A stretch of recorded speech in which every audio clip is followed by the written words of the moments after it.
ఒక పాస్టర్ గారండి శుక్రవారం పూట ప్రార్థన చేయడానికి వెళ్ళారండి. సరిగ్గా ఇంట్లోనికి వెళ్ళాడు ఆయన. విశ్వాసులు ఆ ఇంట్లో హాల్లో కూర్చుని నలుగురు భోజనం చేస్తూ ఉన్నారు. గెంజేసుకుని తింటూ ఉన్నారండి. పాస్టర్ గారు చూసి, అమ్మా కూర వండుకోలేదా? వండుకోలేదండి. కూర్చోండి పాస్టర్ గారు, అలా కూర్చోండి. కూర్చున్నాడు ఆయన. అమ్మ ఇంట్లో కనీసం పచ్చడన్నా లేదా? లేదండి. ఏంటో మాకు తెలియదు గారండి, ఒక 2 నెలల నుండి చాలా కరువు అనిపిస్తూ ఉన్నామండి పాస్టర్ గారు, మా గురించి ప్రార్థనలో పెట్టండి.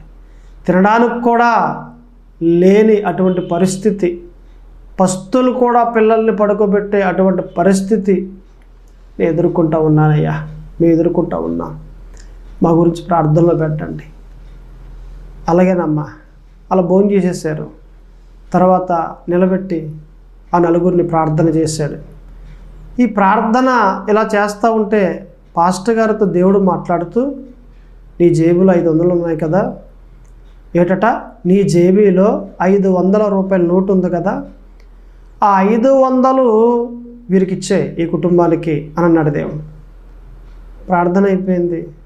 ఈ పాస్టర్ గారు అంటున్నాడు కదా దేవునితో, అయ్యా రాత్రికి మీటింగ్కి వెళ్ళాలి కదా, పెట్రోల్కి 100 రూపాయలు కావాలి కదా, నా దగ్గర ఉన్నది 500.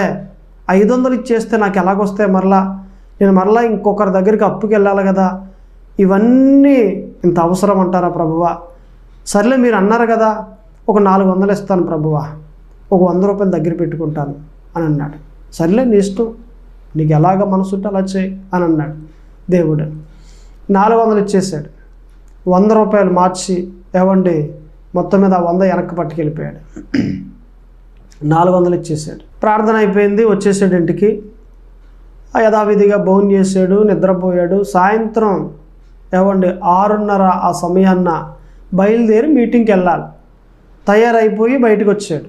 సరిగ్గా గుమ్మం దగ్గర ఒక అబ్బాయి వచ్చి నిలబడ్డాడు.